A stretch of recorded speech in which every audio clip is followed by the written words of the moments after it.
I may as well start with honorable mentions, because despite what seems obvious, RWBY has slightly more than 10 good scenes. I mean, the episode Burning the Candle has 4 all by itself, because occasionally the comedy lands when the characters interact. Nora, I said headphones on! Which, in my humble opinion, is something that characters should do from time to time. And there's even a scene that incorporates elements of visual storytelling. Plus we get to see Jean sad. The only downside is that it only lasts 30 seconds, and, well, that's just not enough time to properly bask in Jean's misery. And a similarly timed out scene is this 5-second clip of Weiss psyching herself up in an elevator before she calls Atlas, making for an excellent moment in an otherwise underwhelming scene. This Professor Ublik scene also barely missed the top 10, but deserves recognition for being the best possible version of an exposition dump. My dear, we're not just looking for an underground crime network. We're looking for an underground crime network! You know, getting it from a teacher whose goal in life is to educate the exact people he's lecturing. I'm able to take knowledge, the most powerful weapon of them all, and place it into the hands of every student that passes through my classroom. And what would a list of honorable mentions be without a fight scene? Unfortunately, none of the fights that Monty himself worked on made it this far because the context was always so painfully contrived. Go below and try and stop those bombs! Almost like he threw darts at script pages and said, "This fight I've been working on since before you started writing goes right here." Run and live. And sadly, that's still the case, but Crow vs. Tyrion is a solid fight nonetheless. I mean, sure, it's a little counterproductive to have the bad luck befall our heroes when Mr. Bad Luck Charm himself is farther away than he was the whole rest of the journey, but he still punches a guy outside the mandated turn order, which is worthy of praise. Now I'm gonna give 10th place to that one scene from Welcome to Haven where Pilot Boy tells Weiss to chill out for a second.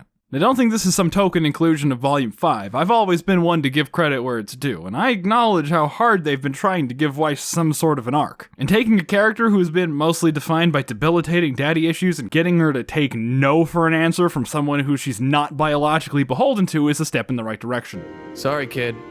My ship, my rules.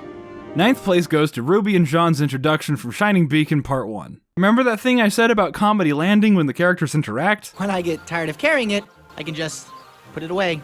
But wouldn't it weigh the same?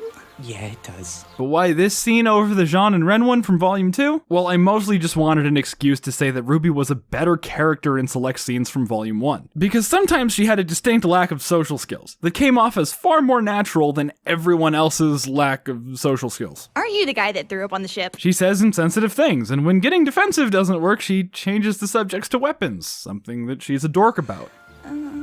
So I got this thing.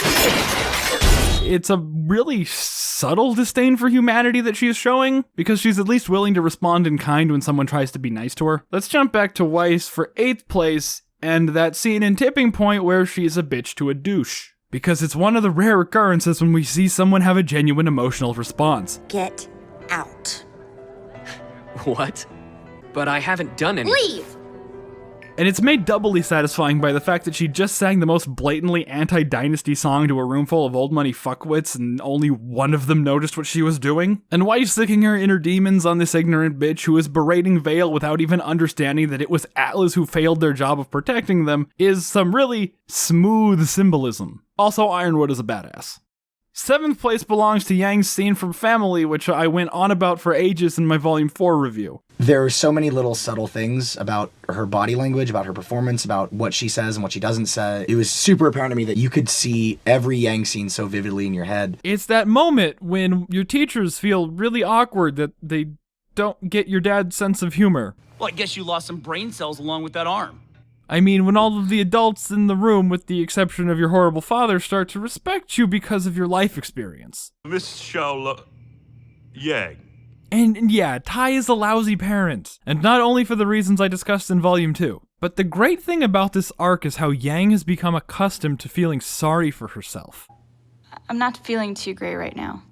I know from experience that it's very easy to wallow in failure, and that being handed an easy solution after you've already failed can quite literally feel like adding insult to injury. And when you're beaten down like that, refusing to accept help can feel like the only victory you'll ever have a chance at.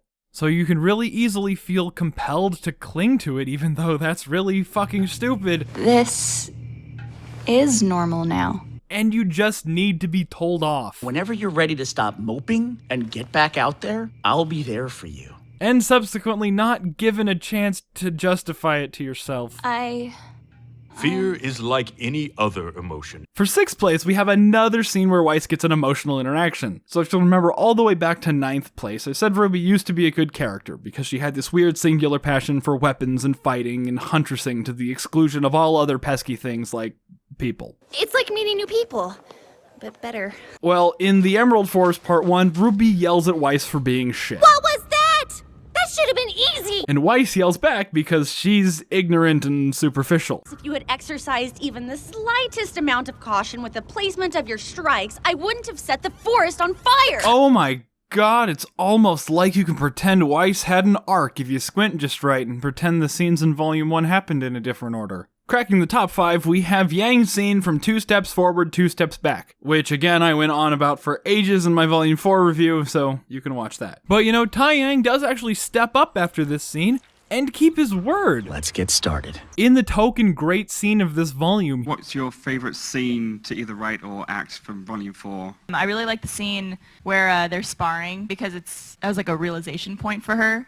And I just like that interaction. He takes responsibility for both her physical and emotional disabilities. It won't always save you. Because from the outset, this seems like, oh, they tripped into the good old... Everybody has a unique semblance. Yes. Plot hole again. But from the context of Tai Yang being Yang's father and teacher at Signal... He's still teaching at Signal. And not teaching her properly through all her years of schooling there for whatever reason, he finally steps up and teaches her how to utilize her power effectively and tries to heal, or, you know, at least contextualize her emotional woes by finally talking to Yang about her fucking mom. Oh, so now we could talk about her? You'd think he would have done that after she almost got her sister killed, but you know what you gonna do. Now, it is a little hokey that she immediately gets it right after this talk. Maybe you see, there's a way around as well. But from a thematic, all of her concerns have been addressed and now she's at peace standpoint, it works.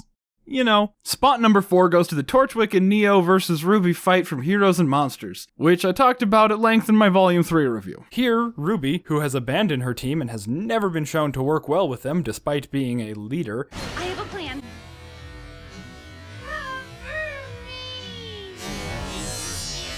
gets absolutely stomped by Torchwick and Neo, who are exhibiting far better teamwork than anyone else in the show up to this point ever has. And a little help from her not friends. Except maybe this move, but fuck you if I have to acknowledge that anything in that first fight is cool. But it makes all the poor teamwork in the rest of the series come to a head, adding weight to all of the times they have abandoned one another. 12 hours. Nearly 2 days. Or stand there watching Yang get hit. Or accidentally make Torchwick target one of their own teammates. And most of the time, teamwork amongst the members of RWBY boils down to, okay, thanks, bye. I'd like how it reinforces the concept of a team of 4. Ditto. So having RWBY get taken out by this block and counter and then a wombo combo enforces the power of teamwork, except it's from the bad guy's point of view. Now, there's a lot that I don't know that some might consider important information. For instance, what are the bad guy's plans? And how much does Torchwick know about them? But he's orchestrating the White Fang and Grimm teaming up to take out the Huntsman, and he can't afford to lose. It's not what I have to gain,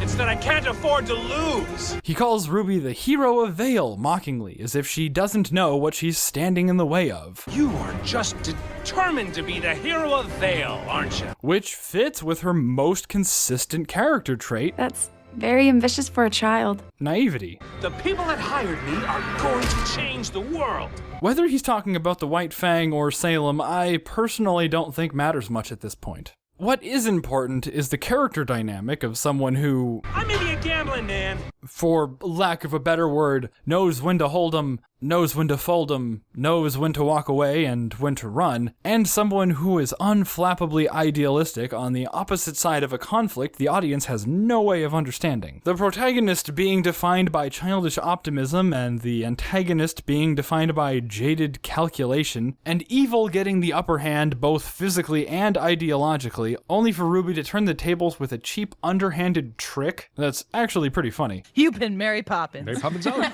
How on earth could Ruby Rose beat Neo and Torchwick? The answer was with a funny gag. Then calling upon the powers of her optimism with the heroic cliche of saying something in itself cliched. I don't care what you say.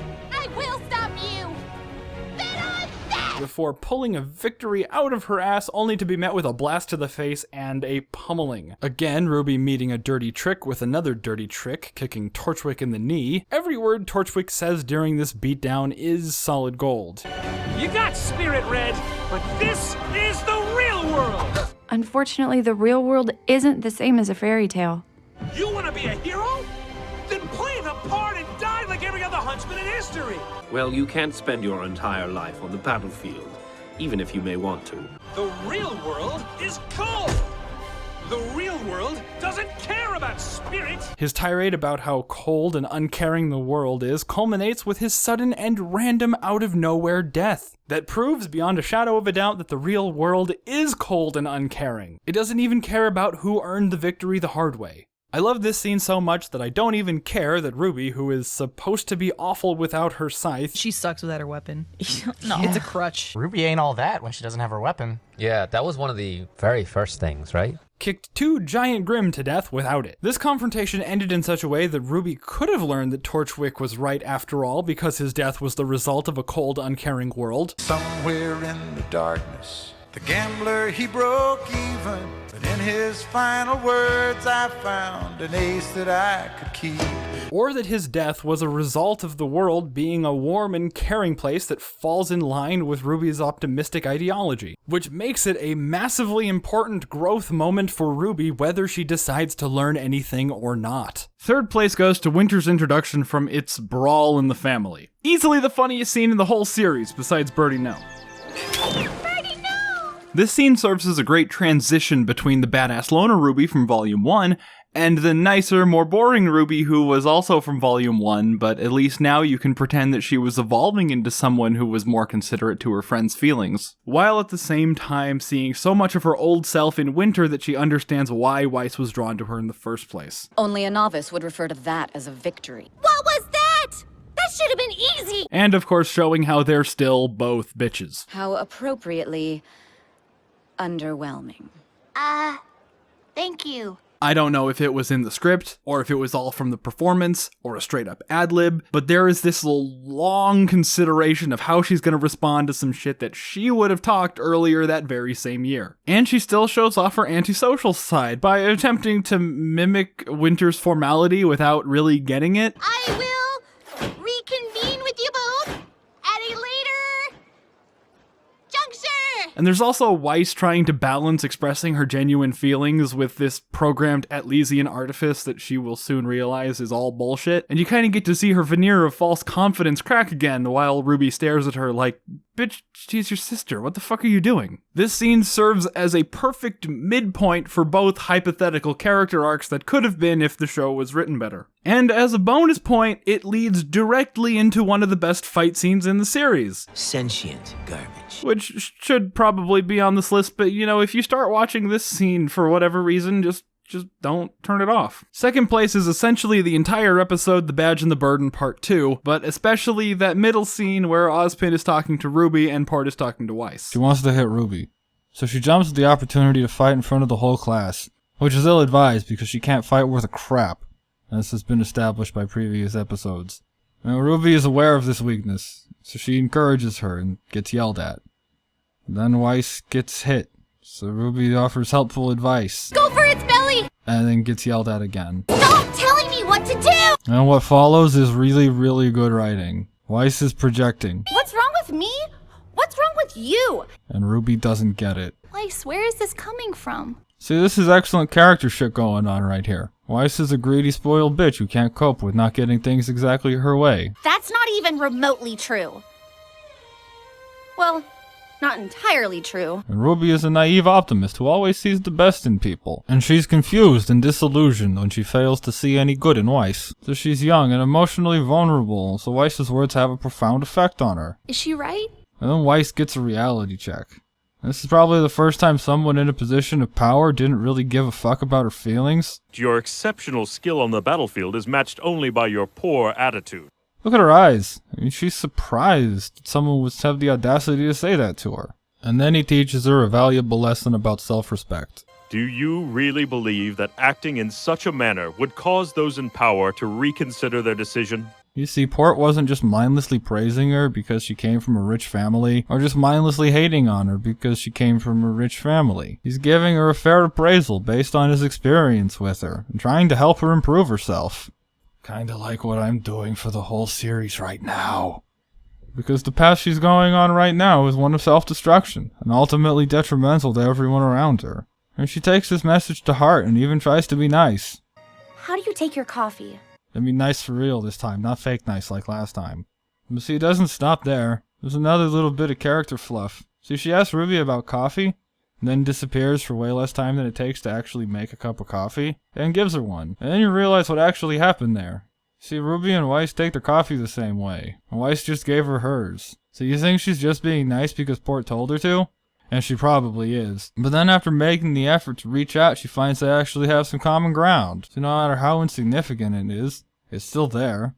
And there might be more. See, she's learning, and it's actual character growth based on something that makes sense. And the number 1 best scene in RWBY is... And the number 0.5 best scene in RWBY is...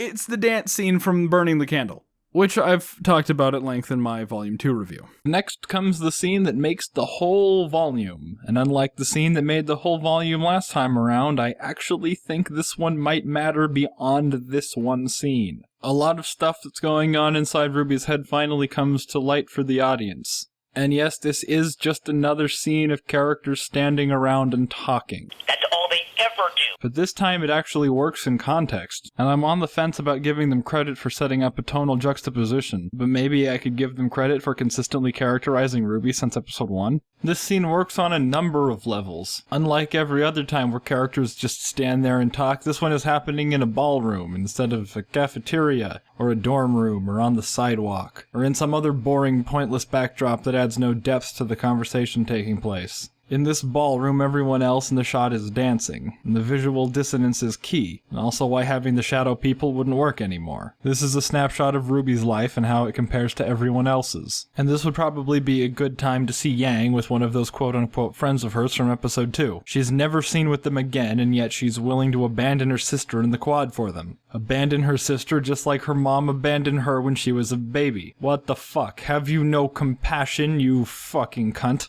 No, back to the positive stuff. This is my favorite scene of the volume, after all. This is Ozpin talking to RWBY person to person.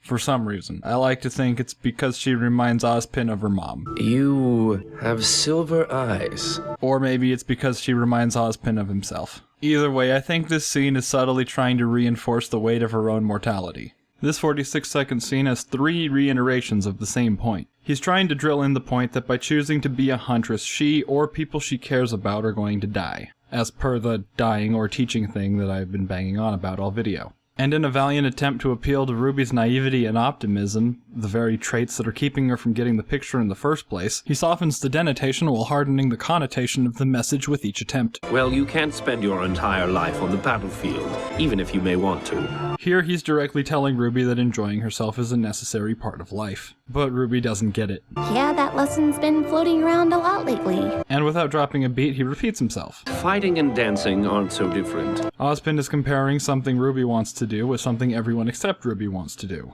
and then makes a thinly veiled reference to death. Although, one wrong move on the ballroom merely leads to a swollen foot. Which RWBY completely misinterprets. Or a twisted ankle. And as a cherry on top, he opened that statement with, if you think about it. Which is exactly what I do when I know I'm right and I want you to listen to me. And hopefully you've noticed that Ozpin doesn't actually respond to anything RWBY says. He just immediately jumps into telling RWBY how important enjoying the little things are, or will become as the case may be. It's not every day that friends are able to come together like this. So do you remember the last time I gushed over a scene like this? I've made more mistakes than any man, woman, and child on this planet. Call it my optimism getting the better of me, but I believe that all of Ozpin's mistakes revolve around not heeding the advice that he's so desperately trying to give RWBY at this very moment. Nights like these are ones we'll never forget. And this perfectly articulates the mindset of both characters. He expected to live his whole life on the battlefield just like RWBY, but survived, and didn't leave a life worth remembering. And since he was so focused on combat, he's forgotten all of his teammates by now. and he doesn't want the same fate to befall RWBY. But it's nights like these that can help keep them stronger than ever. So there's the lesson. RWBY needs to make the most of the time she has with her friends, because they'll all end up dead in a ditch long before her. Anyway, what was your favorite scene? If it wasn't on this list, you're probably wrong for some reason, but leave it in the comments anyway.